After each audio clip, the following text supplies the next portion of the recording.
لله نحمده ونستعينه ونستغفره ونعوذ بالله من شرور أنفسنا ومن سيئات أعمالنا من يهده الله فلا مضل له ومن يضلله فلا هادي له ونشهد أن لا إله إلا الله ونشهد أن محمدا عبده ورسوله أما بعد فأعوذ بالله من الشيطان الرجيم بسم الله الرحمن الرحيم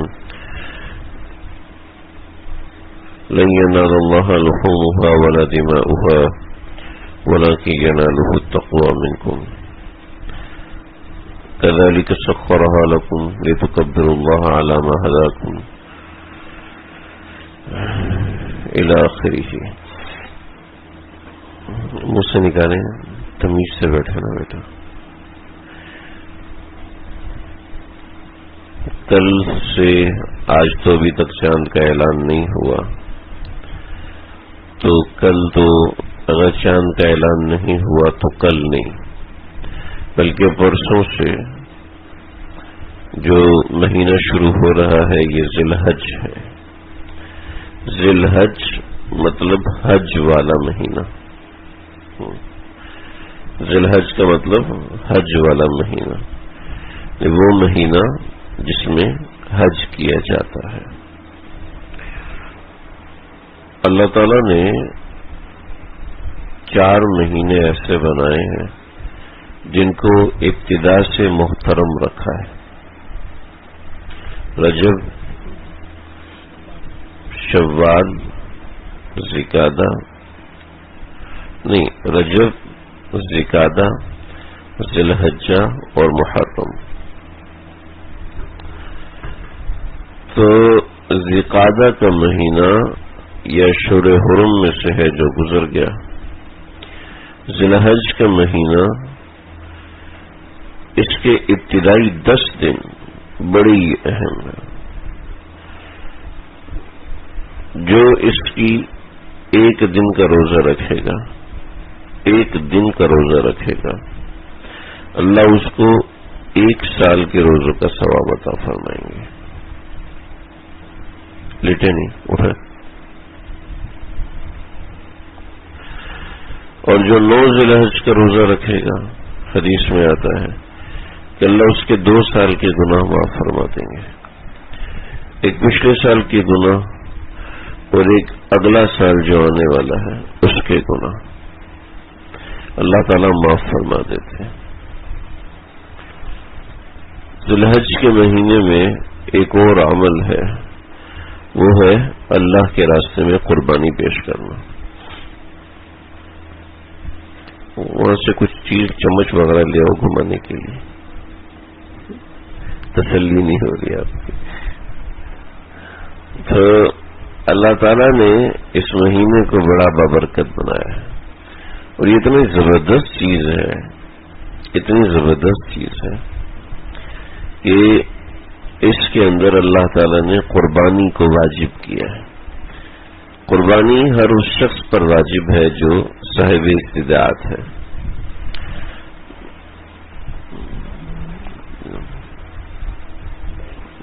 آپ جائیں نا دروازہ کھولا.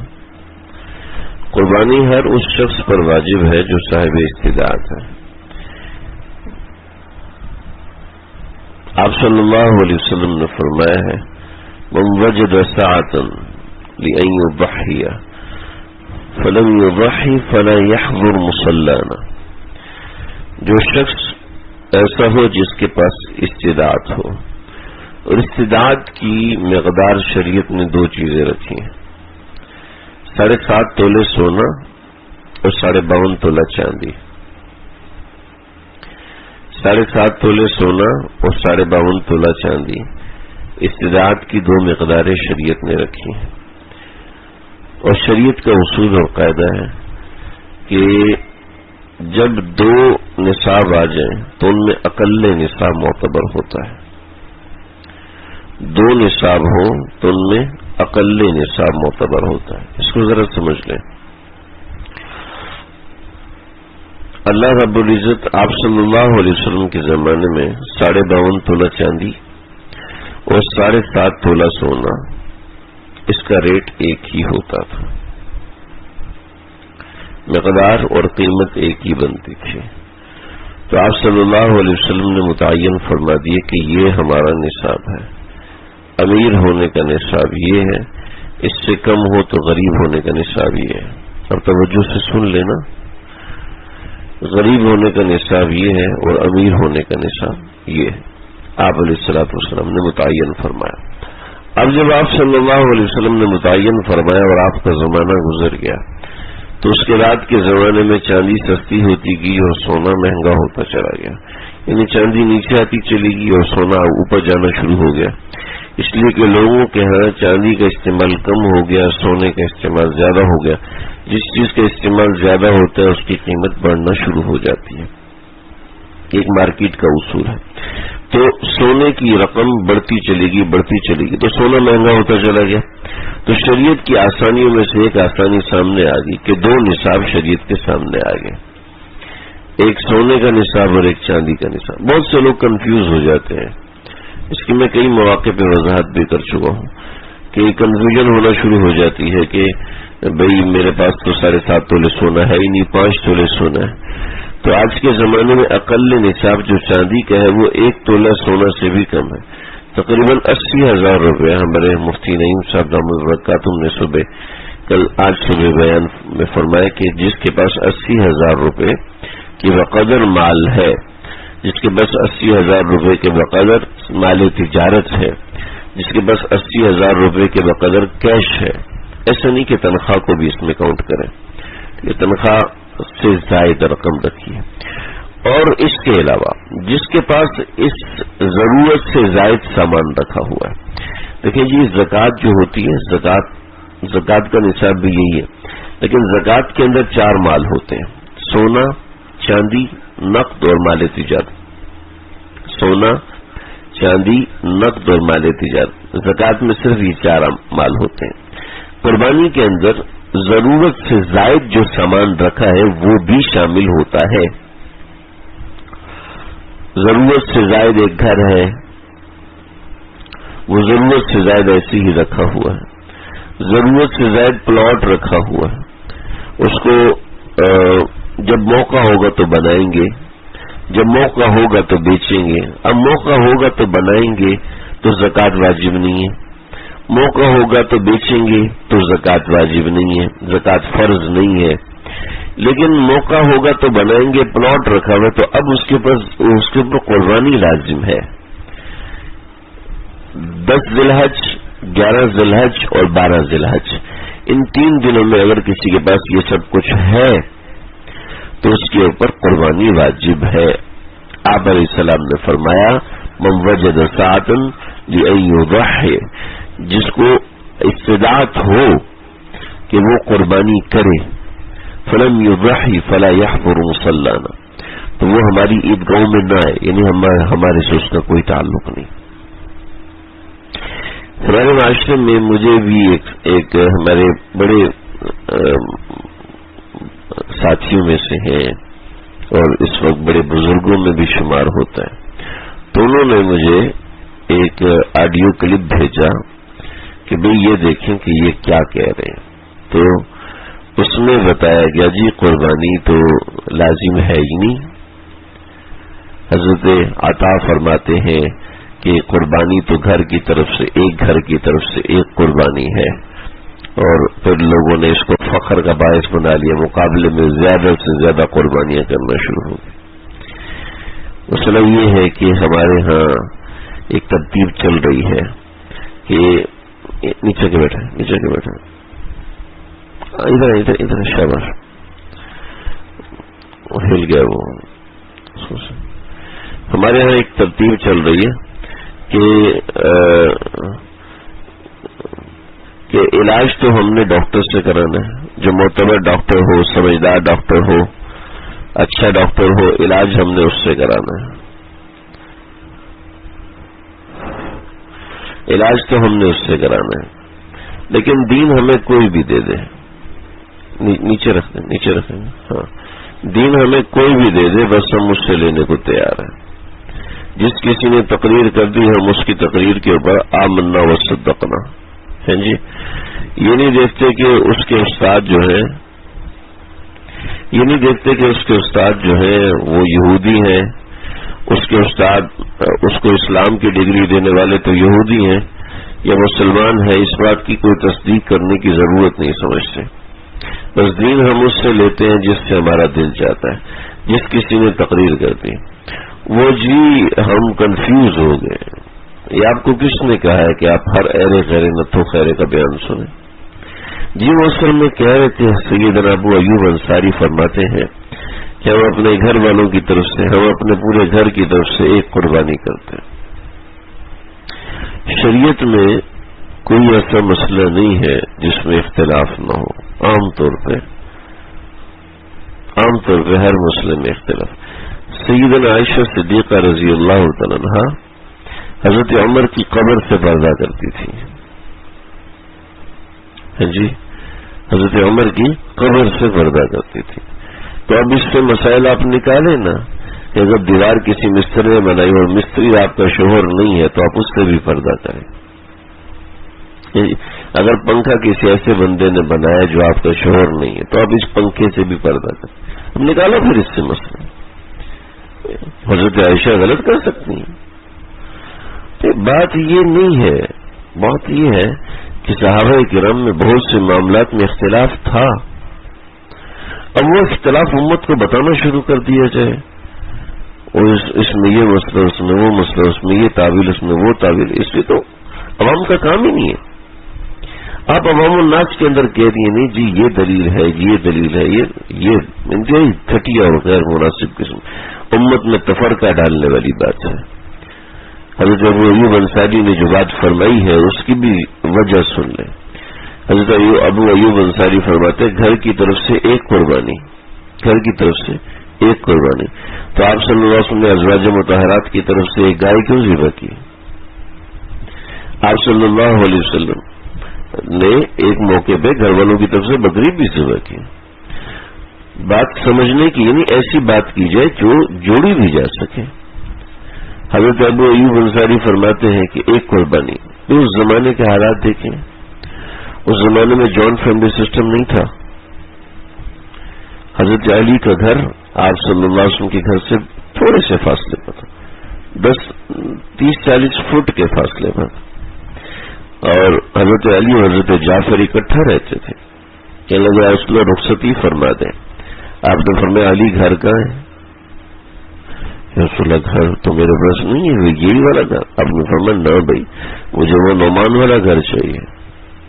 حضرت نعمان کو پتہ چلا اللہ کے نبی نے فرمایا کہ وہ والا گھر چاہیے. حضرت نعمان چابی لے کے آ گیا. اس نے آپ کا ہوا،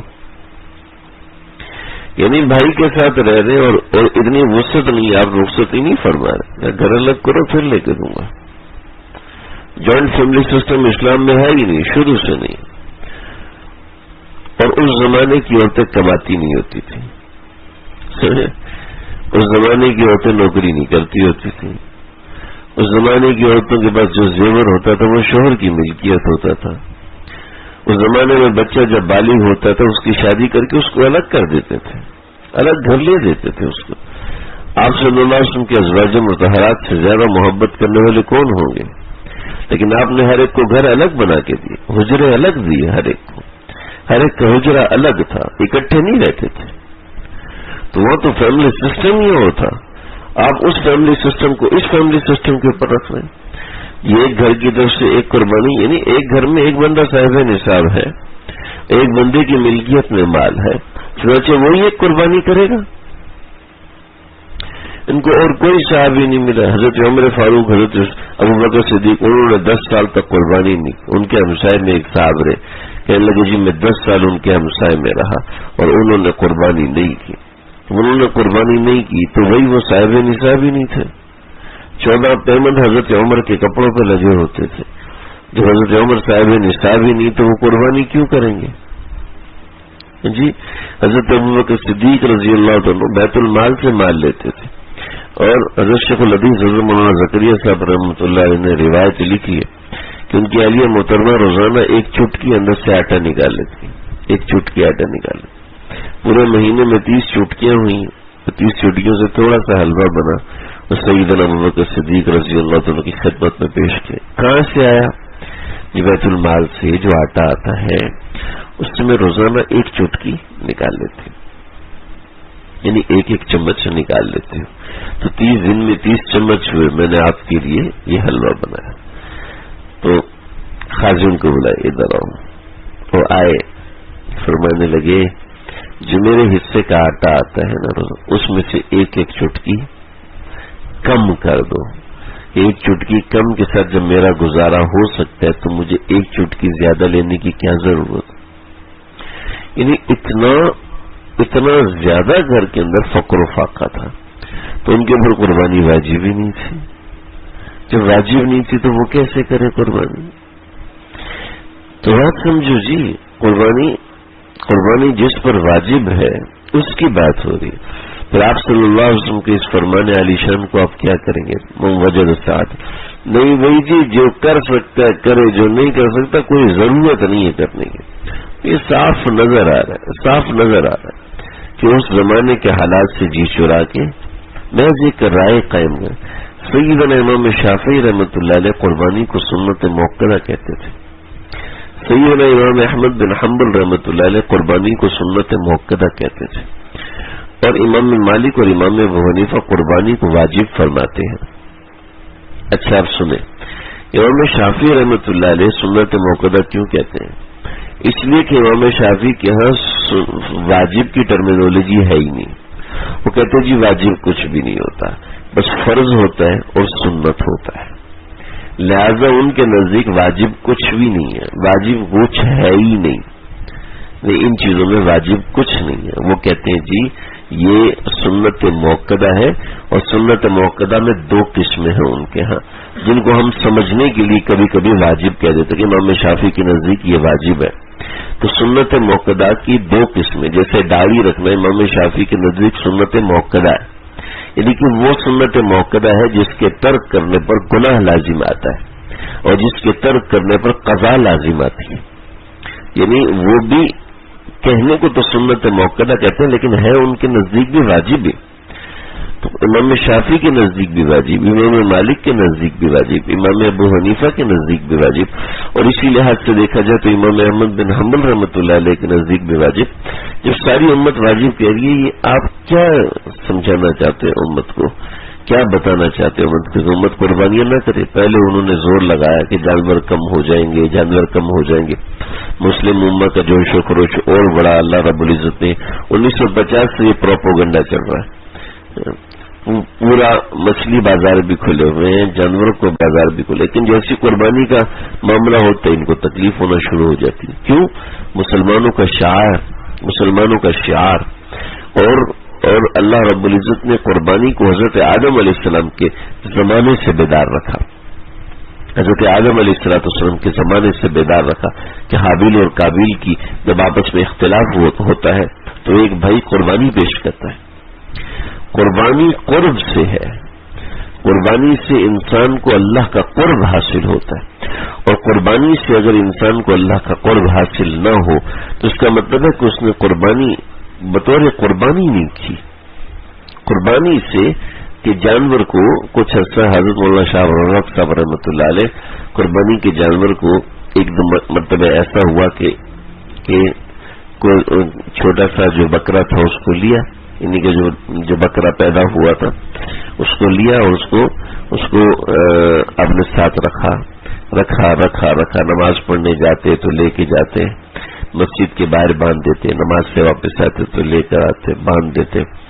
یوں اپنے ساتھ روزانہ لے کے جاتے اور لے کے آتے، یوں وہ سال کا ہو گیا. پھر جب اس جانور کو ذبح کیا ہے تو جو شاہ رخ صاحب کی اپنی ان کے بچوں کی سب کی چیخیں نکل گئی کہ پورا سال یہ جانور ہمارے ساتھ رہا ہے. فرمایا کہ اب سمجھ میں آئے کہ یہ قربانی ہے.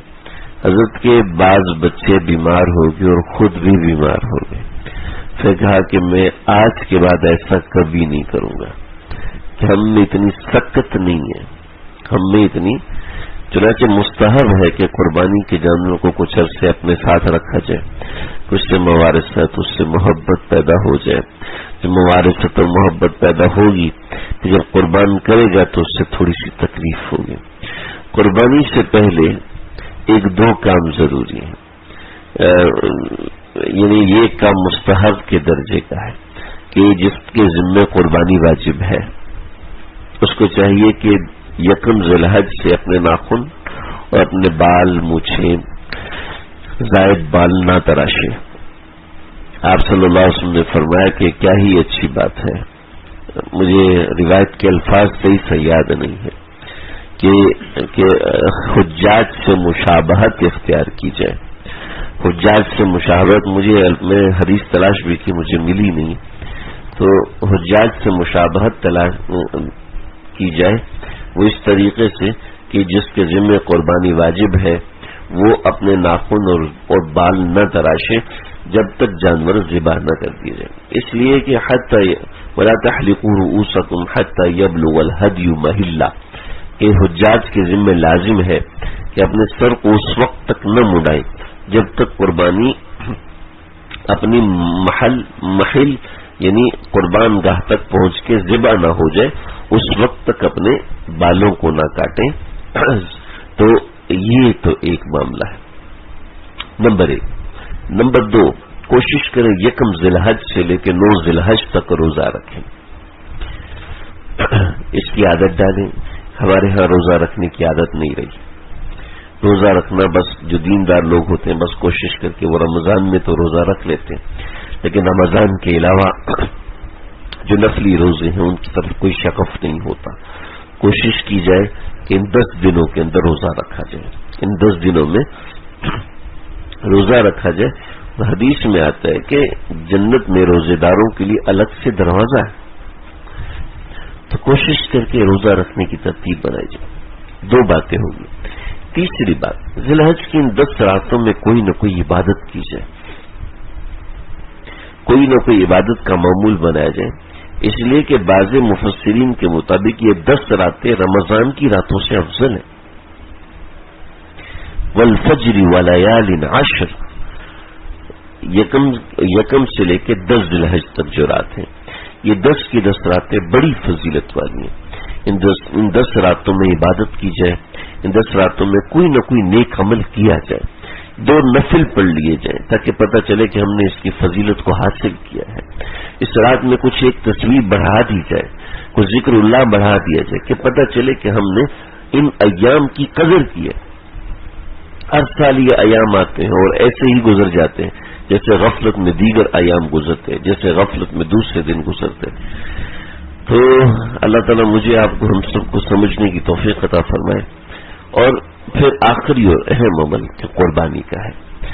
قربانی سے پہلے ہمارے اکابرین کا طرز تھا کہ قربانی سے پہلے اللہ تعالیٰ سے کثرت سے دعا کیا کرتے تھے، کثرت سے اللہ تعالیٰ سے دعا کرتے تھے، اور کوشش یہ ہوتی تھی کہ قربانی، ایک اور عمل یہ ہے کہ قربانی کے دن قربانی کا گوشت سب سے پہلے کھایا جائے، یعنی سب سے پہلے جو گوشت کھایا جائے وہ سب سے پہلے جو چیز کھائی جائے وہ قربانی کا گوشت ہو۔ عید الفطر کے دن آپ علیہ الصلوۃ والسلام کچھ کھجور یا کچھ میٹھا کھا کر عیدگاہ کی طرف تشریف لاتے تھے اور عید ادا فرماتے تھے، اور عید الاضحیٰ کے دن آپ صلی اللہ علیہ وسلم روزے کی طرح رہتے تھے۔ روزے کی طرح رہنے کا مطلب یہ ہے کہ آپ صلی اللہ علیہ وسلم قربانی کا جانور ذبح ہوتا، اور ذبح ہونے کے بعد آپ صلی اللہ علیہ وسلم اس کے گوشت کو پہلے درجے میں تناول فرماتے، تو یعنی سب سے پہلے جو چیز کھاتے وہ قربانی کا گوشت کھاتے۔ اس میں ایک اللہ رب العزت نے برکت رکھی ہے، اس میں اللہ رب العزت نے اپنی طرف سے ایک چاشنی رکھی ہے کہ وہ اللہ کے نام پہ قربان کیا گیا۔ ویسے کوئی جانور گوشت کھانے کے لیے ذبح کیا جاتا ہے، لیکن یہ جانور اللہ کے نام پہ قربان ہوا ہے تو اس کی برکات بھی عجیب ہوتی ہیں۔ اللہ تعالیٰ مجھے آپ کو ہم سب کو سمجھنے کے عمل کرنے کی توفیق عطا فرمائے۔ وآخر دعوانا الحمدللہ رب العالمین۔ بسم اللہ الرحمن الرحیم، الحمد للہ رب العالمین، والصلاة والسلام على سید الانبیاء والمرسلین۔ اللهم ربنا تقبل منا انك انت السميع العليم وتب علينا انك انت التواب الرحيم، افرغ علينا صبرا وثبت اقدامنا وانصرنا على القوم الكافرين۔ اللہ جی جو کہا ہے سنا ہے، کہنے والا بھی محتاج ہے، سننے والے بھی محتاج ہیں. اللہ ہم سب کی بگڑی بنا دیجیے، ہم سب کو اپنے پیار کی، اپنی محبت کے، اپنے تعلق کے قابل بنا دیجیے. اے اللہ آپ نے اپنا نام لینے کی توفیق عطا فرمائی، اس کی لاج رکھنے کی بھی توفیق عطا فرمائی. اے اللہ ہمیں ذی الحج کے یہ 10 دن اے اللہ عبادت کے ساتھ، محبت کے ساتھ، تیرے تعلق کے ساتھ گزارنے کی توفیق عطا فرمائی. گنہگار ہیں، گندے ہیں، کہنا نہیں آتا، بولنا نہیں آتا، مانگنا نہیں آتا. اللہ جی بن مانگے عطا فرما دیجیے. اللہ جی اپنے فضل سے بن مانگے عطا فرمائیے. ہمیں جو لوگ بیمار ہیں گھروں میں، ہسپتالوں میں، سب کو شفا کلی، صحت کاملہ عاجلہ مستمرہ عطا فرمائیے.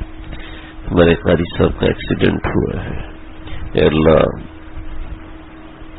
ڈاکٹروں کے دلوں میں خیر ڈال دیجیے. جو ان کی سرجری ہوئی ہے اس میں خیریت سے کام کو مکمل فرما دیجیے. اے اللہ مرض کا نام و نشان، درد کا نام و نشان، زخم کا نام و نشان تک مٹا دیجیے. ہم سب کے جملہ مقاصد حسنہ پورے فرمائیے. ریاض بھائی کے والد صاحب لاگت نیشنل میں ایڈمٹ ہیں، اے اللہ صحت کلی سے نوازیے. اے اللہ ہڈی کو اچھے سے جوڑ دیجیے، بعافیت و سلامتی کے ساتھ جوڑ دیجیے. حسیب بھائی کو نرینہ صالح اولاد کی دولت سے نواز دیجیے. اللهم ربنا تقبل منا انك انت السميع العليم وتب علينا انك انت التواب الرحيم. وصلى الله تعالى على خير خلقه محمد وآله وسلم.